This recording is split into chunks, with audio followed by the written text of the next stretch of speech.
देखिए, मैंने आप सबको पहले भी बताया था, हनुमान चालीसा के पीछे वजह यही थी कि मस्जिदों से अगर अजान की आवाज आएगी तो हम हर उस मस्जिद में हनुमान चालीसा पढ़ेंगे जहां से मस्जिद की आवाज अजान तेज आएगी।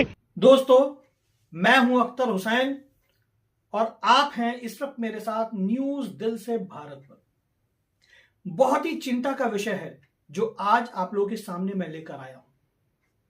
बड़ा अफसोस हो रहा है, बड़ा दुख हो रहा है ये सोच करके कि हमारे देश की युवा पीढ़ी किस तरफ जा रही है।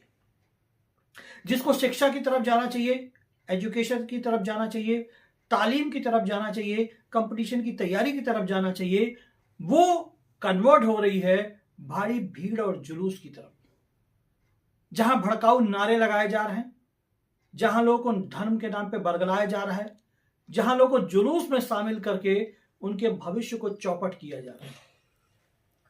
पढ़ने से, लिखने से, तालीम लेने से भविष्य बनेगा और जुलूस में जाकर के दंगा करने से, बवाल करने से, दो समुदायों को आपस में लड़ाने से देश का भी भविष्य खराब होगा और आपका भी। मेरा विषय आज का यही है। सबसे पहले मैं आपको यति नरसिंहानंद की बात सुनाना चाहता हूं, आप उस बात को सुने। देवादिदेव भगवान महादेव शिव और जगत जननी मां जगदम्बा के चरणों में नमन करते हुए शिव शक्ति धाम दासना से मैं श्री पंचदशनाम जूना अखाड़े का महामंडलेश्वर यति नरसिंहानंद गिरी, आज हमारे यहाँ जो हमारी मासिक बैठक हुई, इसमें मुरादनगर में अभी 2 दिन पहले जो घटना हुई है उस पर तीव्र आक्रोश व्यक्त किया गया है और हमारी बैठक में यह तय किया गया है कि हम योगी जी के पास जाकर उनसे शस्त्र के लिए जो कहने का अभियान है उसे बहुत तेज करें। और साथ में हम हिंदुओं से कहना चाहते हैं, आपने अच्छी तरह से देख लिया है, आप पहले मुसलमानों के द्वारा पिटते हो, उसके बाद पुलिस के द्वारा पिटते हो और उसके बाद आप पर ही मुकदमा होता है। मुरादनगर में जो त्यागी परिवार है उसके साथ यही हुआ। पहले मुसलमानों ने बहुत बुरी तरह मारा, उन्होंने हाथ तक नहीं उठाया बेचारों ने। कहां से उठाते? कमजोर लोग, घर में कोई है नहीं ऐसा लड़ने वाला, और वहां तो भीड़ की भीड़ आ गई। उस भीड़ के सामने क्या करते वो लोग?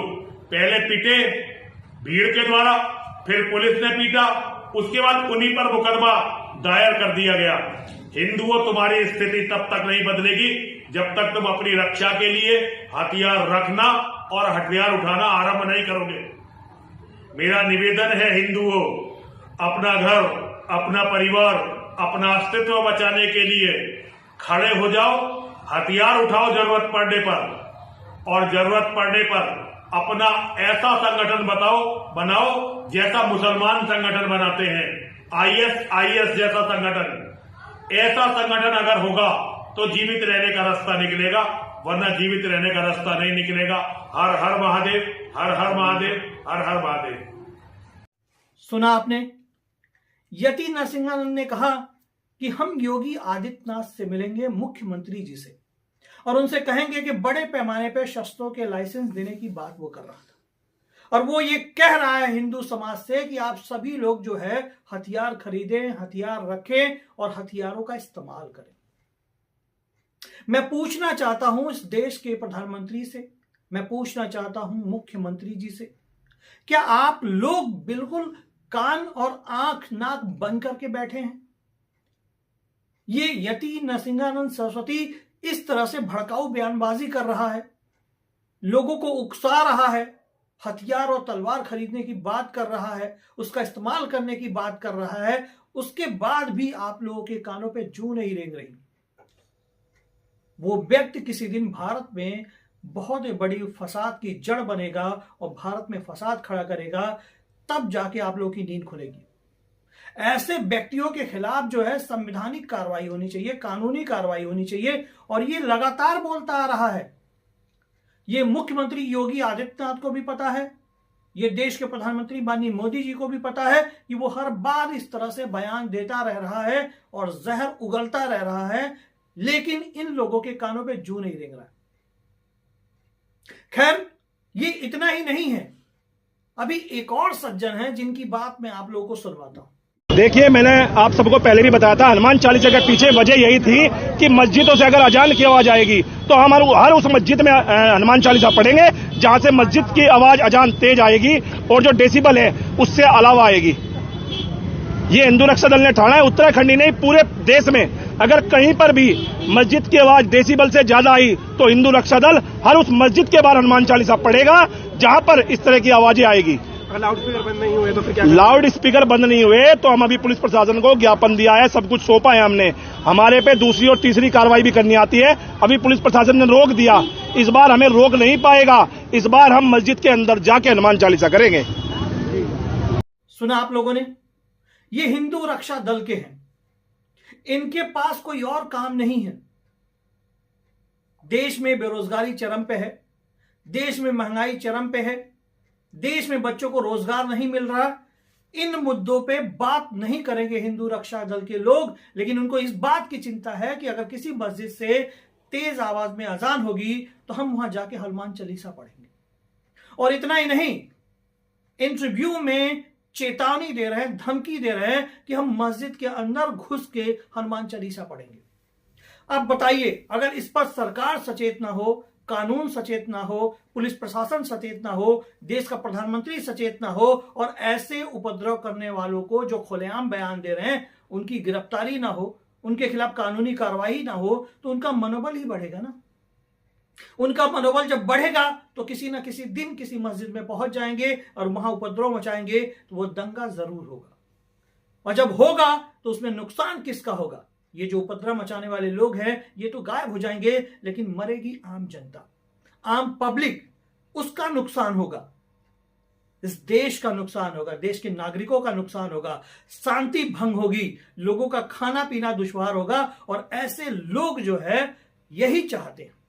इनके पास और कोई काम नहीं है सिवाय नफरत फैलाने के। इनके पास और कोई काम नहीं है मस्जिदों से लाउड स्पीकर हटवाने, उस अजान के विरोध में हनुमान चालीसा पढ़ने से। अरे हनुमान चालीसा पढ़ने से आपको कौन रोकता है भाई? हनुमान चालीसा अपने घरों में पढ़ो, हनुमान चालीसा जहां दिल करे वहां पढ़ो, लेकिन दूसरे धर्म के लोगों को आजादी से उनके धर्म का प्रचार प्रसार करने दो, आजादी से उन्हें नमाज पढ़ने दो। और ये नमाज और ये अजान जो है मात्र 2 मिनट की होती है। 2 मिनट में कौन सा तुम्हारा जो है धन दौलत ये छीन लेते हैं, 2 मिनट में कौन सा तुम्हारा सुकून छीन लेते हैं, 2 मिनट में तुम्हें क्या हो जाता है। आज के पहले कभी किसी ने अजान का विरोध नहीं किया था, लेकिन हिंदू रक्षा दल के लोग जो है नफरत फैलाने पे आमादा हो गए। बड़े अफसोस की बात है, इस देश में संविधान है, इस देश में कानून है और हर धर्म के लोग, चाहे वो हिंदू हो, मुस्लिम हो, सिख हो, ईसाई हो, पारसी हो, जैन हो, बौद्ध हो, सबको अपने धर्म के अनुसार जीने का अधिकार है।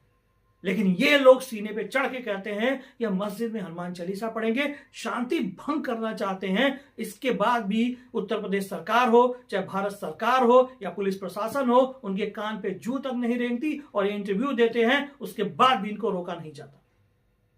आइए सबसे आखिर में एक और सज्जन है जिनकी बात हम आपको सुनवाते हैं। ब्राह्मण समाज से हैं, तो आपकी नजर में मुस्लिम क्या है? मेरी नजर में तो मुस्लिम एक सच्चा भारतीय है। उस गुलदस्ते का एक खूबसूरत फूल है जिस गुलदस्ते का मैं फूल हूँ। हिंदुस्तान एक गुलदस्ता है, उसमें एक फूल मैं भी हूँ, एक फूल वो भी है। मेरी नजर में तो सब समान है और गंदे लोग सब जगह हैं। मेरे धर्म में भी है, दूसरे धर्म में भी है। गंदे लोगों को मैं कभी समर्थन नहीं करता, चाहे वो मेरा जाति का हो, मेरे परिवार का हो, मेरे धर्म का हो, चाहे दूसरे धर्म का हो। लेकिन मैं पूरी जाति को या पूरे धर्म को गलत कहूँ या कोई भी गलत कहे, अगर कोई ऐसा कह रहा है तो सीधा सीधा वो ये चाह रहा है कि 2 धर्म आपस में लड़े या 2 जाति आपस में लड़े। सुना आप लोगों ने, इन सज्जन ने कहा कि मुसलमान भी भारतवासी हैं, हम भी भारतवासी हैं, हमारे समाज में भी गंदे लोग हैं, उनके समाज में भी गंदे लोग हैं। लेकिन इसका मतलब यह नहीं है कि सभी बुरे हैं। बहुत अच्छी बात कही इन्होंने। यति नरसिंहानंद ने जो बात कही है, उसने कहा कि आईएसआईएस की तरह संगठन बनाना है। अगर ये शब्द किसी मुसलमान की जुबान से निकल जाए तो उसको जो है जेल में डाल दिया जाएगा, बिना किसी तथ्य, बिना किसी आधार के। लेकिन यति नरसिंहानंद सरस्वती आईएसआईएस की बात कर रहा है, ऐसा संगठन बनाने की बात कर रहा है, तो उसके ऊपर क्या कानूनी कार्रवाई नहीं होनी चाहिए? ये देश संविधान से चलता है, ये देश कानून से चलता है और बाबा साहब अंबेडकर के लिखे गए संविधानों के अनुरूप चलता है। अफसोस की बात यह है कि हमारे एक सज्जन ने बड़ी अच्छी बात कही है। ये भारत एक गुलदस्ता है और इस गुलदस्ता के हम सभी फूल हैं, चाहे हिंदू हो, मुस्लिम हो, सिख हो, ईसाई हो, बौद्ध हो, जैन हो, हम सभी इस हिंदुस्तान के फूल हैं और हमारे बिना ये मुल्क अधूरा है, ये देश अधूरा है, ये समाज अधूरा है, ये दुनिया अधूरी है। भारत ऐसा देश है जहां हर प्रकार के जाति, धर्म और मजहब के लोग पाए जाते हैं, जो सदियों से मिलजुल करके प्यार से, मोहब्बत से रहते हैं। लेकिन कुछ नफरती चिंटू जो है इस वक्त आ गए हैं भारतवर्ष में तमाम नामों से। मैं उनका नाम नहीं लेना चाहता। वो नफरत फैलाने के अलावा उनके पास और कोई काम नहीं है और कोई धंधा नहीं है। हिंदुस्तान के नौजवानों के पास रोजगार नहीं है, उसकी बात वो कभी नहीं करेंगे। हिंदुस्तान के नौजवानों के पास शिक्षा की व्यवस्था नहीं है, उसकी बात वो नहीं करेंगे। गरीब बच्चियों की शादियां नहीं हो पाती है, उसकी बात वो नहीं करेंगे। गरीब बच्चों को शिक्षा नहीं मिल पा रही है, उसकी बात नहीं करेंगे। उत्तर प्रदेश में लगभग 15,000 विद्यालय बंद हो जाएंगे, उसकी बात वो नहीं करेंगे। किसानों की एमएसपी जो है वो पूरी तरह सरकार पास नहीं कर पा रही है, उस पर वो बात नहीं करेंगे। वो बात करेंगे तो मंदिर पे, वो बात करेंगे तो मस्जिद पे, वो बात करेंगे तो अजान पे, वो बात करेंगे तो मुसलमान पे। इसके अलावा उनके पास कुछ भी नहीं है, क्योंकि अगर मुसलमान ना हो तो उनकी राजनीति बंद हो जाएगी, उनकी साधुई, उनकी पंडिताई बंद हो जाएगी, उनका रोजगार बंद हो जाएगा। मुसलमानों को गालियां दे करके, मुसलमानों को बुरा भला कह के उनका रोजगार चलता है। और न्यूज दिल से भारत उन सभी भारतवासियों से एक बात कहेगा, ये भारत वाकई ये गुलिस्ता है और इस गुलिस्ता के हम सभी फूल हैं। चाहे हिंदू हो, मुसलमान हो, सिख हो, ईसाई हो, हमें मिलकर रहना है और हमें इन नफरती चिंटुओं को जवाब देना है। इनके किसी भी बहकावे में नहीं आना है और भारत को एक और नेक बनाना है। ये हमारा आपसे वादा है और दिल से भारत ऐसे ही आप लोगों तक सच्ची और अच्छी खबरें पहुंचाता रहेगा।